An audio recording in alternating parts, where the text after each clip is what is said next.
Olá pessoal, bom dia. Olá, bom dia. Nova empresa assume gestão do Hospital Infantil de Vila Velha, mas o problema para a marcação de consultas continua. Pois é, a repórter Bruna Maria tem as informações. Bom dia para você, Bruna. Ei, Ingrid, Jorge, bom dia para vocês, bom dia para todo mundo que assiste a gente. Pois é, hoje foi mais uma manhã de apreensão para esses pais e mães que dependem de serviços aqui no IMABA, o Hospital Infantil de Vila Velha.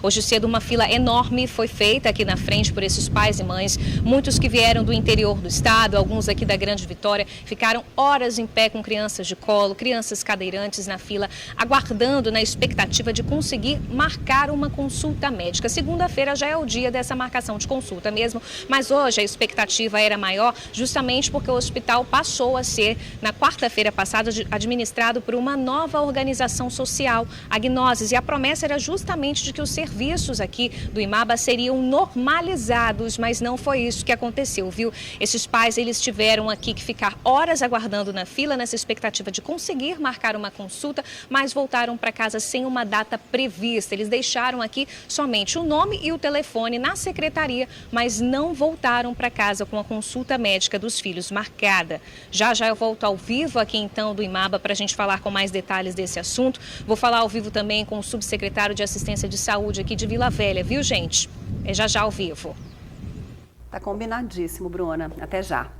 E olha, mulher com o bebê no colo é baleada a caminho da igreja. O atirador teria se envolvido numa confusão no bar e supostamente queria descontar a raiva em alguém.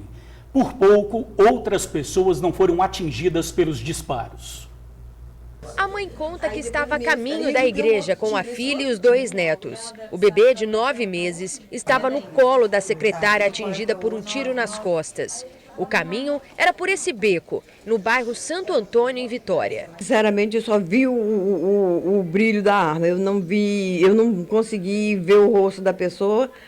Aí ele deu um tiro para cima primeiro, aí depois ele deu um outro tiro, que foi quando acertou a minha filha pelas costas. De acordo com testemunhas, o atirador teria se envolvido em uma confusão em um bar que fica na avenida principal do bairro Santo Antônio. Em seguida, entrou no beco atirando sem sentido. Após acertar a secretária, fugiu do local. Ainda de acordo com testemunhas, outras pessoas poderiam ter sido atingidas por disparos, já que muita gente estava a caminho da igreja. Para a fuga do suspeito, testemunhas relataram 2 versões. A primeira, que antes de sair do bairro, ele teria dado coronhadas em um jovem e atirado mais vezes em frente a esta igreja. Na outra versão, o homem apenas entrou em um carro e fugiu. A vítima do tiro, uma secretária de 28 anos, foi socorrida pelo próprio marido após o enteado de 8 anos que presenciou o crime sair correndo em busca de socorro. Dizem que a confusão tinha começado num bar lá na frente da rua. Aí depois ele entrou no beco, na rua, atirando, né? Até então a gente não sabe os detalhes. Olha, a mulher foi socorrida e levada para o Hospital São Lucas. A bala foi retirada e não atingiu nenhum órgão. Ela segue internada, mas passa bem. A Polícia Civil confirmou que até agora ninguém foi preso. E quem tiver informações para ajudar nas investigações deve ligar para o Disque Denúncia 181. E olha, um domingo de pânico e correria na feira de Aribiri, em Vila Velha. Muita gente circulava quando um vendedor ambulante foi morto com vários tiros. Uma mulher também foi atingida de raspão na cabeça. Uma briga por pontos de venda na feira pode ter sido o motivo do crime. O crime aconteceu por volta das 8 da manhã, no meio da feira de Aribiri, em Vila Velha. Houve correria e tumulto. A vítima é Ricardo José Ribeiro, de 38 anos. Ele é ambulante e vendia mercadorias no local. Testemunhas contaram para a polícia que 2 homens em uma moto chegaram desta direção. O atirador desceu da motocicleta de capacete e se aproximou da barraquinha do ambulante. Perguntou se ele vendia carregador de celular. Assim que o rapaz levantou a cabeça para responder, foi atingido pelos disparos. A esposa de Ricardo, Daniela, estava na feira no momento do crime. Abalada, ela relembra que chegou a escutar o barulho dos tiros. Foi uns 5 tiros. Aí eu falei assim, nossa, aí o pessoal bem que saiu correndo. Aí veio o cara correndo, corre que balearam seu marido tá caído lá. Seu marido tá morto lá no chão. Aí eu fiquei desesperada, pedi para ligar para a polícia, para ligar para o SAMU, para ligar para qualquer coisa, para poder atender ele, para alguém tirar ele dali do chão e levar. Foram pelo menos 5 disparos. Uma mulher de 23 anos que vendia pastéis na feira foi atingida de raspão na cabeça. Ela foi socorrida para o pronto atendimento da Glória e transferida para o Hospital Estadual de Urgência e Emergência. Daniela conta que ela e o esposo já estavam sendo ameaçados há pelo menos 3 meses por 3 ambulantes. A briga era por conta da disputa por pontos de venda. Ela e o esposo chegaram a registrar um boletim de ocorrência por causa das ameaças. Mais de 10 boletins de ocorrência na delegacia. 3 pessoas que a gente ajudaram, que era conhecido da gente, né? E aí eles começaram a não querer que a gente trabalhasse, que era só eles trabalhassem, e começou a arrumar confusão, que a gente ia se ferrar, que antes nós do que eles, entendeu? Que a gente ia ver, toda vez que passava ficava xingando. A Polícia Civil esteve no local do crime e vai investigar o caso. O corpo só foi retirado do local cerca de 3 horas após o crime e foi encaminhado ao Departamento Médico Legal. Ricardo deixa 5 filhos. Tentar viver, né? Porque tem que criar minha filha. Tenho uma filha com ele de 2 anos. Vou colocar na mão de Deus e na mão da justiça. Espero que resolve. Porque não resolveu antes, né? Agora meu marido teve que ir embora para ver se eles vão fazer alguma coisa, né? Bom, a Delegacia de Homicídios de Vila Velha investiga o crime, mas disse que informações não serão passadas para não atrapalhar a apuração. Não tivemos acesso ao estado de saúde da mulher ferida. Foi preso em Vila Velha um homem procurado por assassinato no Rio Grande do Sul. O crime foi em 2003. Pois é, o suspeito morava com a família aqui no estado há 15 anos. Estava a caminho da igreja quando foi pego num cerco da Guarda Municipal. Silomar Brum Lima, de 49 anos, foi preso pelo grupamento de ronda ostensiva da Guarda de Vila Velha, no início da noite deste domingo. Ele tem um mandado de prisão em aberto desde 2002, só que o documento foi expedido no Rio Grande do Sul. Até então, era considerado foragido. O grupamento ficou sabendo que Silomar estava por aqui com base em informações da inteligência da Guarda Municipal de Vila Velha e montou então uma verdadeira blitz aqui nesse ponto da Carlos Lindenberg, na altura do bairro da Glória. Foi aí, já sabendo do carro, cor e até placa, que eles conseguiram fazer a abordagem. No momento, o Silomar estava no Uber, indo para a igreja. O indivíduo, no momento, até deu um nome falso para tentar aí dificultar o nosso trabalho. Mas já tinha todas as informações já que a gente precisava para poder efetuar a prisão dele. Silomar está no estado desde 2004. No ano anterior, 2003, ele matou uma pessoa no Rio Grande do Sul. Alegou que não foi ele, né? Como sempre, né? Ele nunca vai falar que foi. Então ele alegou que não foi ele, cometeu esse homicídio, que é inocente, tudo mais. Mas aí já tem todas as informações já que condenam ele nessa situação aí. Mas foi só em 2012 que a Justiça do Estado expediu o mandado. Desde então, ele estava desempregado no Espírito Santo. Durante a abordagem, a esposa e os filhos de Silomar também estavam no veículo. Não conseguiu emprego até hoje e tal. Na hora da abordagem até falou que estava difícil, né, que ele não tinha documento aqui ainda. Devido a isso aí, ele não tinha emprego aqui no estado. Desde então, eu estava vivendo tranquilamente aqui em Vila Velha, até ser abordado pela Guarda Municipal. Olha, a Polícia Civil não informou se o criminoso será levado para um presídio capixaba ou será encaminhado para o Rio Grande do Sul. Asfalto cede e carro cai dentro de buraco em Vila Velha. O veículo de aplicativo seguia pelo bairro São Cristóvão. A roda dianteira do carro foi engolida pelo buraco, o pneu furou e a carenagem ficou danificada, além de provocar um vazamento no motor. No momento do acidente, uma passageira estava no veículo. Foi um susto danado, cara. Sincero pra você, tô até agora em estado de choque, né? Tremendo. Mas graças a Deus ninguém se machucou, só o prejuízo financeiro mesmo, né? O asfalto estava normal, do nada a pista abriu uma cratera e cedeu. O motorista de aplicativo fazia conversão quando o asfalto cedeu na rua Joaquim Nabuco, no bairro São Cristóvão, em Vila Velha. Segundo o motorista de aplicativo, o asfalto não apresentava nenhum buraco ou desnível, mas a menos de 15 metros do local do acidente tem um bueiro, que aparentemente não está em bom estado. Se fosse maior, poderia ter engolido... Poderia ter engolido o carro, poderia ter acontecido uma tragédia maior, se vier um carro atrás, poderia ter piorado a situação ainda, né? Isso que aconteceu. O acidente chamou a atenção de quem passava. Alguns condutores pararam e ajudaram na retirada do veículo. O motorista não sabe quando vai conseguir voltar ao trabalho. Agora é tentar ver o que vai acontecer, né? Porque o carro é alugado, né? Eu tenho que pagar o aluguel semanal do carro, né? Ainda por cima eu vou perder o dia de trabalho, né? Não sei quando que eu vou conseguir resolver isso. Então, o prejuízo vai ficar para mim, pelo jeito, né? Tem que tentar ver se ação na justiça aí para ver o que acontece, né? E olha, a prefeitura prometeu mandar uma equipe ao local para verificar a situação. Assalto e perseguição em Jardim da Penha, Vitória. As vítimas chamaram a polícia. Houve perseguição e os criminosos foram detidos na Serra. A Tainá Lopes tem os detalhes.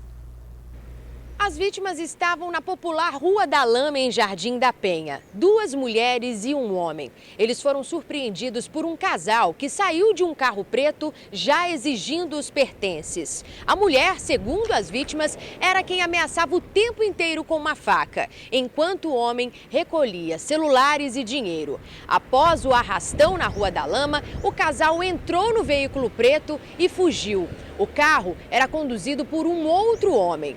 Uma das vítimas gravou a placa do veículo e acionou o CIODES, passando todas as informações. Uma viatura da Polícia Militar avistou o carro e iniciou a perseguição, que terminou em frente ao terminal de Carapina, na Serra. A PM deu ordem de parada, prendeu os 3 criminosos e encontrou os pertences das vítimas com eles. Tainá Lopes, para o Tribuna Notícias, primeira edição. Olha, os 3 conduzidos foram autuados por roubo e já estão no presídio em Viana. Operação da Guarda Municipal e PM impediram 4 festas clandestinas em Vila Velha. Quando as equipes chegaram, os eventos já estavam a todo vapor. A primeira festa acontecia num espaço particular em Vila Garrido e já contava com mais de 80 pessoas, entre homens e mulheres. Depois, policiais e agentes da guarda fizeram a dispersão de outros 3 bailes. Um deles numa pracinha do bairro de Sagrada Família e outros 2 nas praias de Itapuã e Itaparica. Nos eventos, muitos adolescentes e bebida. Uma caixa de som foi apreendida. Ninguém foi detido. As equipes ainda fizeram uma ação preventiva em Pedra dos Búzios, 1º de Maio, Santa Rita e Cobide Baixo, orientando sobre os riscos de fazer festas abertas sem autorização municipal. Agora a gente fala do óleo que atinge o Espírito Santo. Ele chegou a Pontal do Ipiranga, Linhares, em Conceição da Barra, além de outros 3 pontos em São Mateus. O governo do estado acompanha de perto e há um mês montou uma força-tarefa para combater a chegada do óleo em parceria com as prefeituras. A Marinha e o Exército também ajudam nos trabalhos. O governador do estado, Renato Casagrande, recebeu no Palácio Anchieta o Comitê de Preparação de Crise, formado por representantes do Ministério Público, Marinha do Brasil, Exército, empresas parceiras e outros órgãos. O comitê foi montado em outubro e, desde então, as equipes vêm trabalhando de maneira preventiva para atuar na chegada do óleo ao Sudeste. Nós nos preparamos para diminuir o impacto. Tá certo que aquilo que está chegando até agora no estado do Espírito Santo, deste óleo, já chegou de forma mais amena, quando comparado com outras regiões do Nordeste. Mas nós aqui nos preparamos, já tem quase um mês de preparação, né, com todos os órgãos do governo federal, do governo estadual, dos governos municipais, das empresas, da sociedade. E estamos atuando, estamos retirando o óleo do mar, estamos trabalhando de forma planejada, as pessoas estão equipadas. Não tem nenhum trabalho sem planejamento, então isso diminui o impacto. Já chegou até agora com impacto menor, eu espero que continue assim, de um impacto menor que permita que a gente trabalhe para não afetar em nada o turismo. Até agora não tem nenhuma influência no uso das praias, então nós estamos tomando as medidas para que o meio ambiente seja protegido, que seja menor a agressividade ao meio ambiente e também que o turismo, nós estamos chegando agora num período de muito fluxo do turismo, que a gente também não tenha influência e redução dessa atividade. Os primeiros registros do óleo no estado foram na praia de Guriri e Barra Nova, em São Mateus, na última quinta-feira. Pequenas partículas do material também apareceram em Araçatuba e na praia de Pontal, em Linhares. Essas ainda estão em análise para confirmação. O secretário de Meio Ambiente do estado não descarta a possibilidade de que o óleo possa aparecer, mesmo em pequena quantidade, em praias da Grande Vitória. Nós nos preparamos, capacitamos os municípios de norte a sul e todos estão, de certa forma, precavidos se chegarem. O que nós não podemos fazer é não prever a possível chegada. Então, a gente está trabalhando, mas o Espírito Santo ele é protegido. Graças a Deus só está chegando o mínimo aqui e espero que nem chegue mais. Durante a reunião, o governador assinou também a reassunção ao cargo. Ele estava em viagem por Portugal, onde cumpria agenda para falar de tecnologia e inovação. Casagrande aproveitou a oportunidade para assinar também um projeto de lei da escola em tempo integral. Nós passamos a ampliar, até as condições de ampliar mais ainda as escolas em tempo integral, porque passamos a ter dois modelos, modelo de 9 horas e meia, modelo de 7 horas. Nós passamos também a estender para as outras escolas grandes as mesmas condições das escolas em tempo integral, porque o aluno que estuda numa escola de 4 horas e meia, de 5 horas e meia, tem que ter as mesmas condições do aluno que estuda numa escola de 7 horas e de 9 horas e meia. Então, nós estamos fazendo essas mudanças na organização interna das escolas para que a gente tenha equidade, não só igualdade, mas tenha equidade de oportunidade para professores, servidores e para os alunos. Bom, como vimos aí, as prefeituras e o governo estão mobilizados e que encontrar vestígios do óleo é importante acionar as autoridades.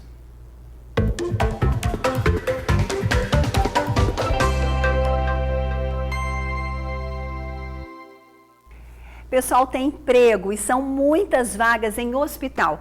Olha que legal! Chances para cozinheiro, enfermeiro, assistente administrativo, motorista, analista de cadastro, técnico de enfermagem, nutricionista, analista de qualidade, terapeuta ocupacional, assistente de pessoal e auxiliar de serviços gerais. Cadastro no site evangelicovv.com.br. 5 homens encapuzados invadiram a casa e mataram um barbeiro a tiros em Cariacica. O amigo dele também foi baleado, mas sobreviveu. Pois é, Jorge, a família disse que a vítima já tinha se envolvido com o tráfico de drogas, mas atualmente trabalhava como barbeiro. O barbeiro Wellington Gomes de Paula, de 26 anos, foi morto enquanto dormia na manhã deste domingo, em Nova Esperança, Cariacica. Ele estava na casa da avó quando tudo aconteceu. O irmão da vítima esteve aqui no DML para fazer a liberação do corpo. Ele não quis gravar a entrevista, mas contou como tudo aconteceu. Segundo ele, cerca de 5 homens, 2 encapuzados, entraram na casa da avó e foram direto no quarto onde o Wellington dormia e atiraram contra ele. Em seguida, foram em outro quarto onde estava um amigo da vítima e também atiraram contra o rapaz. O amigo baleado foi socorrido e levado para o PA de Alto Laje. Ele teve perfurações no cotovelo, pelvis, bacia e tórax. Já o Wellington foi atingido principalmente na cabeça. Segundo a família, o Wellington já esteve envolvido com tráfico, mas hoje estava trabalhando como barbeiro. Até o final da noite deste domingo, nenhum suspeito havia sido preso. Pois é, como a gente viu aí, até agora ninguém foi preso. A polícia pede ajuda da população para que denuncie através do 181. Nova empresa assume gestão do Hospital Infantil de Vila Velha, mas por enquanto o problema para a marcação de consultas continua. Jorge, quem fala ao vivo do hospital é a repórter Bruna Maria. Qual é a situação nesse momento por aí, Bruna? Voltamos com você. Boa tarde mais uma vez, Ingrid Jorge, boa tarde para todo mundo. Olha, gente, a situação nesse momento aqui no IMABA, o Hospital Infantil de Vila Velha, é aparentemente tranquila, viu? Tem algumas mães aguardando ali no banco, essas mães estão, a maioria, esperando o transporte para voltar para casa. Muitas delas chegaram aqui de manhã bem cedinho, ficaram na fila esperando, na expectativa justamente de conseguir marcar consultas. Não conseguiram e agora tem que ficar aqui esperando o transporte para voltar. Muitas dessas mães são do interior do estado, né? Hoje de manhã manhã cedo, exatamente aqui nesse local, havia uma fila quilométrica de pais e mães que ficaram aí horas aguardando na fila, nessa expectativa de conseguir uma consulta médica para os filhos. Segunda-feira, normalmente, já é dia de marcar consulta mesmo, mas hoje, gente, essa expectativa era muito maior, porque na quarta-feira da semana passada, uma nova organização social assumiu a administração aqui do IMABA, Agnoses, e a promessa era justamente que todos esses serviços fossem normalizados. Pois é, mas hoje de manhã isso não aconteceu. Mães com filhos cadeirantes, filhos de colo, ficaram horas e horas aqui em pé, numa fila quilométrica no sol.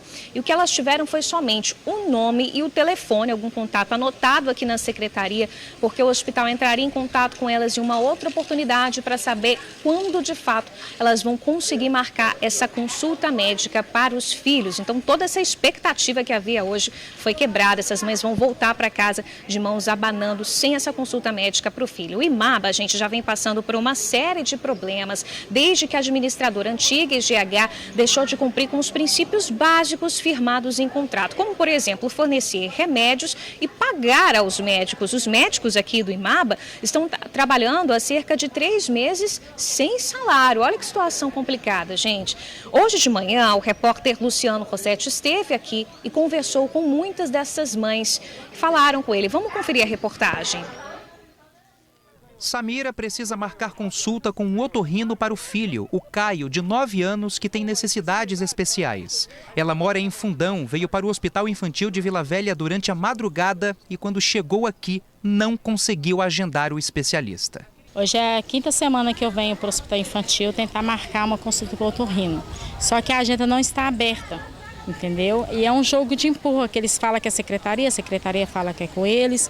Só que os médicos também, poxa, os médicos estão sem receber, eles precisam receber porque eles têm a vida deles. Dona Rosalina está passando pelo mesmo drama. Também tentou marcar o otorrino para o neto. Veio de Afonso Cláudio e vai voltar para casa com uma frustração sem tamanho. Eu estou nessa correria já há 3 semanas. Passou pela médica, a médica falou assim, agora você passa pelo anestesista, se der para você fazer os exames dele, você faz logo e marca consulta. Falou que a agenda dela já estava fechada já.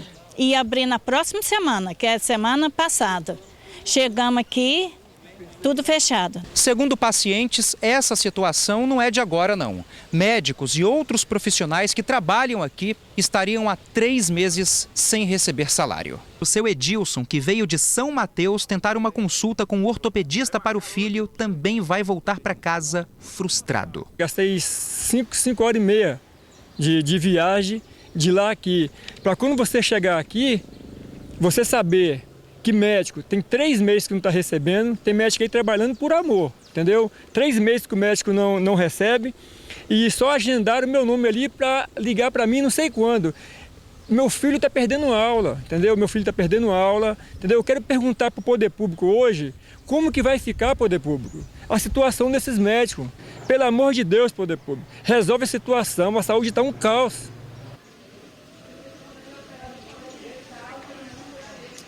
Pois é, gente, durante o fim de semana não teve fila aqui no IMABA, mas teve muitas famílias, sim, apreensivas em justamente saber como seriam os próximos dias. Já que os médicos estão sem receber salário aí por 3 meses, havia um receio, uma expectativa até de uma paralisação desses médicos. Muitas mães estavam então preocupadas. Durante o fim de semana teve médicos sim trabalhando aqui, mas essas mães relataram para mim uma certa lentidão, uma certa demora na assistência das crianças que estão internadas aqui no IMABA.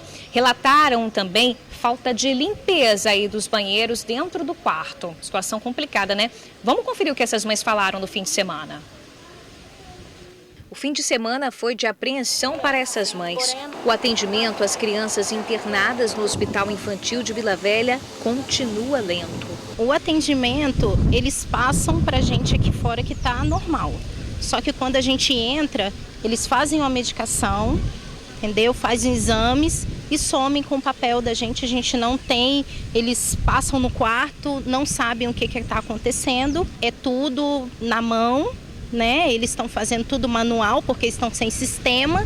Então eles não sabem o que aconteceu com a criança. As mães também relatam falta de limpeza nos banheiros do hospital. Não tem limpeza nos quartos. Desde o dia que eu tô aqui não teve ninguém para limpar e higienizar os quartos, não teve. Vai até mesmo para trocar o lençol, ela joga lá o lençol, a gente que troca. A gente fica ouvindo os mimimi das enfermeiras no corredor, né, que não estão cumprindo com as obrigações porque não estão recebendo os direitos delas adequadamente. A preocupação de quem depende do hospital, como serão os próximos dias. A gestão que administrava o IMABA mudou desde a última quinta-feira, mas desde então, pais e mães alegam que não foram procurados pela direção do hospital para saber quando de fato o atendimento por aqui será normalizado. O número de funcionários está bem reduzido, igual são 8 crianças para 2 técnicas de enfermagem dentro da UTIM. Enfermeiro-chefe, são 2 enfermeiros-chefe para a UTIM todinha, para a UTIM, UTIP, médio risco. No médio risco está faltando o técnico também, na UTIP também está faltando. Então, assim, a nossa preocupação é o quê? Porque eles estão preocupados com dinheiro, nós estamos preocupados com vidas. O contrato com a Agnoses, nova administradora, terá duração inicial de 6 meses. A transição foi antecipada porque o IGH deixou de cumprir os pontos básicos do contrato, como o pagamento dos médicos e abastecimento de medicamentos. Na última terça-feira, os médicos que estão com salários atrasados desde agosto prometeram paralisar os atendimentos. Somente os casos de extrema urgência seriam atendidos. Estamos aguardando o depósito do bloqueio judicial nas contas do Fundo Estadual de Saúde para poder, a partir disso, então, realizar o pagamento diretamente aos trabalhadores das obrigações que o IGH tem com eles. As incertezas de quem depende de assistência dentro do IMABA continuam. Então, nessa esperança, né, na expectativa que muda isso daí, porque está complicado. Pois é, gente, um sofrimento aí que já vem se alastrando por dias dessas famílias que dependem aqui do atendimento no IMABA, né? Já então eu retorno aqui ao vivo, falando com o subsecretário em Assistência em Saúde do Estado, Fabiano Ribeiro, que vai tentar esclarecer as dúvidas dessas mães e saber quando de fato a vida de quem depende do IMABA vai melhorar um pouquinho, né? Eu retorno daqui a pouquinho ao vivo com o secretário aqui do meu lado. Ingrid, Jorge. Tá certo, Bruna, porque a gente está em busca dessas respostas mesmo, né? Algo tem que ser feito, né? A promessa é que já começou a se mobilizar e tudo mais, mas quando a gente escuta o seu Edilson, sair lá de São Mateus, chegar aí no hospital e passar por essa situação, assim como outras mães já aflitas com o filho doente, quer dizer, não dá, né? Na prática não está funcionando. Daqui a pouquinho a gente vem com o subsecretário, então. Enem 2019, ontem, domingo, foi a última etapa de provas. Os candidatos fizeram as questões de matemática e ciências da natureza. O nervosismo e a tensão antes da prova foram quebrados com abraços e palavras de carinho. Tira um pouco a atenção do momento da prova, porque a maioria dos estudantes tem um pouco de dificuldade na área de exatas, então é super importante tirar essa atenção. Então. As amigas Valdinélia e Ruth estão terminando o ensino médio e fazendo o Enem pela primeira vez. Elas querem estudar psicologia e gastronomia. Como é que está a expectativa? É muito agitada. E hoje é matemática, ciências da natureza, né? Tem mais facilidade? Não, nem um pouco, mas eu vou tentar. Vamos ver, tô confiante. Esse grupo de amigos recorreu ao bom e velho pagode para relaxar. Vai fazer a primeira vez a prova do Enem, Guilherme? Sim, esse ano, primeira vez. Tá terminando o ensino médio? Tô, graças a Deus. Você vai tentar o quê? Cinema. Cinema? Na UF? Isso. Legal. E recorrer aqui a uma música, né? Um pagodinho, um bom e velho pagodinho, pra quê? Pra aliviar a tensão da prova, já que hoje é exatas, né? Então tem que dar aquela descontraída. O segundo dia de prova foi para avaliar o conhecimento dos estudantes em matemática, química, física e biologia.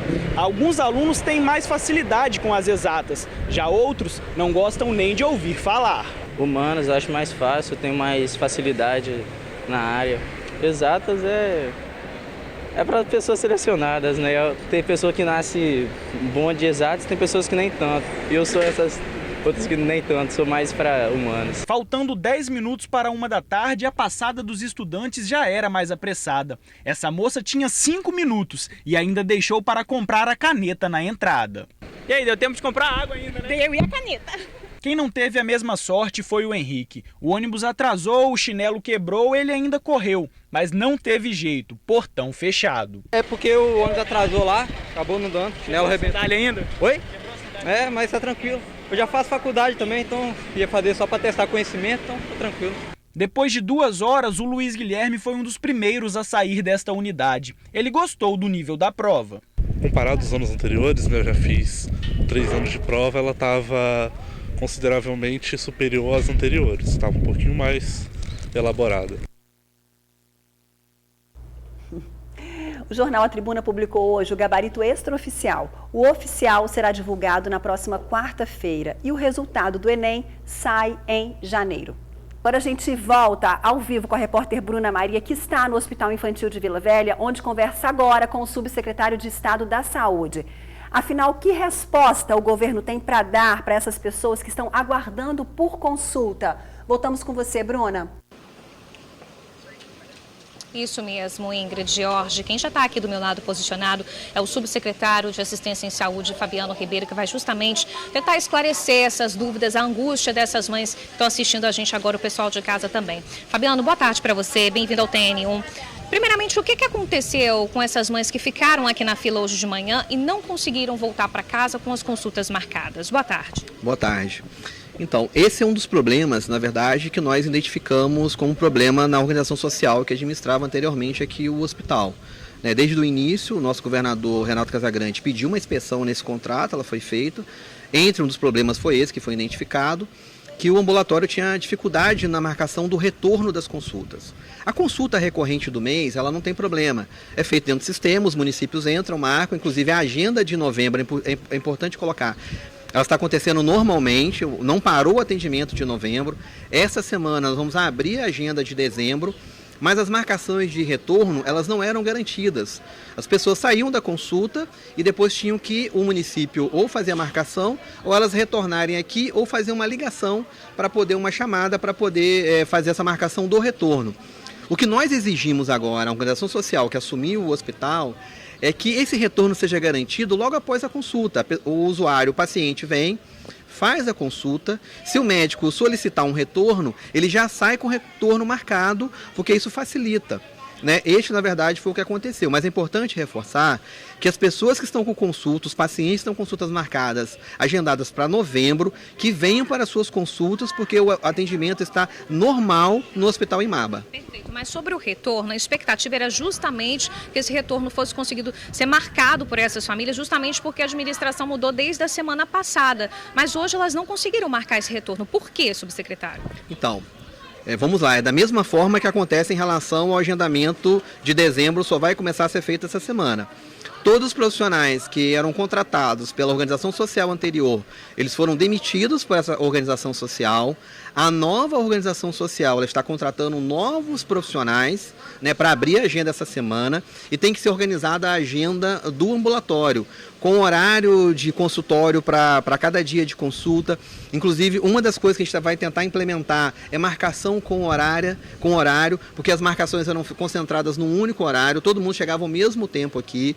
Então, assim, não há um lastro temporal que a gente consiga tanto abrir a marcação no sistema para aquela primeira consulta e, ao mesmo tempo, resolver um problema que é a questão do retorno. A gente tem expectativa, então, de quando esse retorno pode ser marcado? Não, tem expectativa, sim. Inclusive, as pessoas que estavam aqui hoje, a orientação foi pegar o contato dessas pessoas, porque primeiro a gente tem que fazer as coisas numa sequência.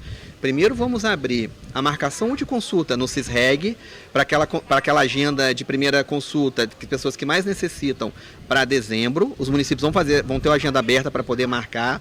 Logo em seguida, nós vamos organizar a agenda para oferecer um quantitativo até maior na marcação do retorno. Seja daquelas pessoas que já estão aguardando, seja daquelas pessoas que é o sistema novo, que é sair da consulta e já ter o retorno garantido. Quanto tempo aí nesse trâmite, mais ou menos? Só uma previsão, eu sei que você não sabe exatamente, né? Eu acredito que com toda essa transição e que todas as questões relacionadas a garantir já a abertura do CISREG, agora da consultas para dezembro, que a gente consegue já em janeiro estar com o sistema funcionando normalmente. Porque você tem que garantir tantas pessoas que já estão aguardando e aquelas pessoas que estão vindo para a primeira consulta também garantir o retorno delas. Só para a gente finalizar, a gente não pode deixar de falar em relação ao salário dos médicos, havia até uma expectativa de paralisação. O que o Estado pode dizer em relação a isso? Então, Os médicos, aqueles que são contratados pelo Estado, estão com seu salário em dia, porque o Estado paga diretamente esses profissionais.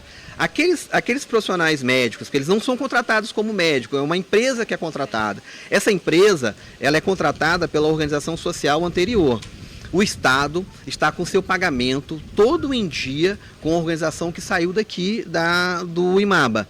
Então o Estado não deve nada em nenhum contrato seu. É um dos melhores pagadores que tem hoje no Brasil, o Estado do Espírito Santo. Mas o Estado tem que garantir o bom funcionamento e assistência das pessoas que estão aqui, tanto que trabalham quanto que vêm para o hospital. Por isso que nós fizemos a transição da organização que aqui estava, porque ela tinha fragilidade nessa garantia. Por isso que foi contratada uma organização social nova e que essa organização está contratando os profissionais novamente e o atendimento em momento nenhum foi paralisado.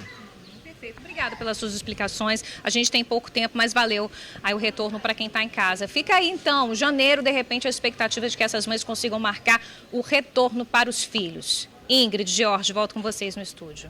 Obrigada, Bruna, pela sua participação. Muito tempo, né? A gente está em novembro, nem metade de novembro ainda, só janeiro. Olha, já o TN1 fala da insegurança em Aribiri e Vila Velha. Ainda, moradores e comerciantes e produtores rurais reclamam da poeira no circuito Muribeca, na Serra. Por lá, até produção de leite está comprometida. A gente volta rapidinho. Quem mora no bairro Aribiri, em Vila Velha, não aguenta mais tantos assaltos. Os bandidos estão tão ousados que até lâmpadas eles roubam do comércio. O rapaz que você vê no vídeo é um ladrão. Ele chega na maior tranquilidade para praticar o crime. O homem escalou a grade para roubar lâmpadas. Isso mesmo, lâmpadas fluorescentes que ficam ao lado de fora dessa pizzaria, em Aribiri, Vila Velha. Os furtos sempre acontecem de madrugada. Só na última semana o comércio foi alvo 2 vezes. Foi assaltado uns tempo atrás aqui, estava eu, minha esposa, minha sogra, mais um cliente dentro do comércio, né?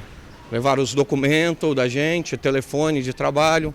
Ficamos quase um final de semana sem trabalhar direito. Além dos furtos, a pizzaria do Charles já foi assaltada outra vez neste ano. O comerciante afirma que outros moradores também sofrem com a violência no bairro, mas muitos não registram o boletim de ocorrência. No dia 5 deste mês, este vendedor ambulante, que tem medo de aparecer, foi assaltado dentro de um ônibus no bairro. Ele estava trabalhando no momento. 3 pessoas pularam a roleta e anunciaram o assalto. Aí começaram a roubar todo mundo, pegar aparelhos, ameaçando de atirar a todo momento. O Charles diz que o policiamento em Aribiri é bom. Segundo ele, o problema acaba sendo outro. O policiamento, graças a Deus, na região nós temos, mas o problema vem lá do judiciário, né? A polícia prende e o juiz solta, né? A justiça solta, né? Então, os caras estão enxugando gelo, tá difícil. Precisa o quê? Mudar as leis, né? Bom, a PM confirma aí, faz o policiamento ostensivo em todo o bairro, tanto que nos últimos dias suspeitos foram detidos com drogas na região. E diz ainda que está à disposição da comunidade para conversar sobre novas ações de segurança. O fim de semana foi de desespero para moradores de Montanha, no extremo norte capixaba. Tudo por causa de cenas assustadoras. Veja só a nuvem negra que se formou durante um incêndio que destruiu uma grande área de eucalipto perto da zona urbana da cidade. Dava para ver de muito longe. Repare que o fogo ficou bem perto da pista. As chamas avançaram e se aproximaram de casas. Moradores fugiram desesperados. O fogo destruiu também parte da fazenda do IFES. Um experimento de apicultura e parte do pasto foram danificados. O Corpo de Bombeiros diz que um incêndio pode ter começado por conta do calor intenso e da estiagem. Nenhuma casa foi atingida e ninguém ficou ferido. Hoje é segunda-feira, 11 de novembro. Vamos conferir juntos o que é destaque no Jornal A Tribuna. Criminosos mostram poder nas redes sociais e intimidam moradores. Na foto principal, torcida do Fla já grita "é campeão". Cantora capixaba some a caminho de show. Casagrande envia à Assembleia até quarta a nova Previdência dos servidores. E ainda destaque no Jornal A Tribuna desta segunda-feira. Óleo já atinge 5 praias no estado. Gabarito corrigido do segundo dia do Enem. E tiros e morte na feira de Aribiri.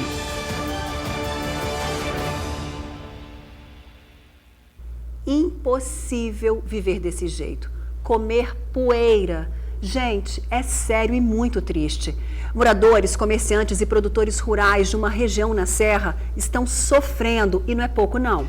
E o pior é o prejuízo que eles estão passando, Ingrid. Por causa da poeira causada por carretas que fazem transporte na região, a produção de leite de um deles, 10 mil litros, está comprometida. Veja na reportagem de Luciano Rosetti. Dá uma olhada nesse vídeo. A carreta passa e levanta uma nuvem. Exatamente, uma nuvem de poeira. Nessa mesma estrada de chão, a nossa equipe flagrou também algumas carretas passando. Dá para ver de perto o volume de poeira que os veículos levantam, que é enorme. É uma após outra e sobe aquele poeirão. Isso está acontecendo na localidade de Aruaba, que fica próximo ao circuito Muribeca, na Serra. Os moradores da região, em sua maioria, são produtores rurais e estão revoltados. Segundo eles, a grande questão é esse pátio de estocagem. É para esse pátio que os veículos vão e de onde voltam. A empresa já estaria atuando há alguns anos por aqui, mas o problema teria se agravado mesmo de uns 6 meses para cá. Eles, assim, estão fazendo o trabalho deles, só que isso demandou muito tráfego de carretas e está gerando muita poeira para nós moradores, os idosos, e assim, é insuportável suportar, é dia e noite, a gente não tem sossego. Seu Aurino é nascido e criado aqui, tem 86 anos de idade e confessa, não é nada fácil conviver com essa poeira. Tomar refeições, então, para almoçar, para jantar, para tomar café, é muito complicado. Tem que ser fechado. Senão, tapa tudo de poeira. Não dá para ficar na varanda, por exemplo? Não dá não, de jeito nenhum. Daqui onde nós estamos, às margens da BR-101 até o pátio de estocagem, dá mais ou menos uns 10 quilômetros de distância. Segundo os moradores, a movimentação de carretas aqui é intensa, 24 horas. Mais ou menos de 40 a 50 veículos passam por aqui todos os dias. E tem produtor rural tomando muito prejuízo. Gustavo está querendo investir numa propriedade, mas já está considerando a possibilidade de desistir. Fica difícil da gente manter um negócio onde existe muita poeira de carreta, né, 24 horas, né, e a gente fica meio desmotivado a investir nisso aí, pensando no futuro em perder, né, todo o investimento. E por falar em prejuízos, ninguém talvez tenha perdido mais com isso do que o Eduardo. Pois é, e esse prejuízo já chegou no valor de R$18 mil, né, Eduardo? Como é que isso foi acontecer? Depois que veio essas carretas para cá, como elas passam na beirada do meu resfriador, que inclusive eu posso mostrar para o senhor aqui, tá aqui o leite está aí, tem 500 litros, 500 e poucos litros aí, né, que é a entrega de hoje, e aqui o resfriador foi lavado ontem, mas vocês podem ver que a poeira, olha, infelizmente não tem jeito, ela entra para dentro da produção e eu não posso transportar essa produção para a população e eles me condenam o leite, eu tenho que jogar fora, porque eu não tenho outra atividade para fazer. E quantos litros de leite mais ou menos você já perdeu? De 11.500 a 12 mil litros, mais ou menos por aí. Além da poeirada, os moradores reclamam da imprudência dos motoristas de carreta. Os caminhoneiros não respeitam carro pequeno. Então eles vêm, além da poeira, eles vêm numa velocidade que não comporta por ser estrada de chão.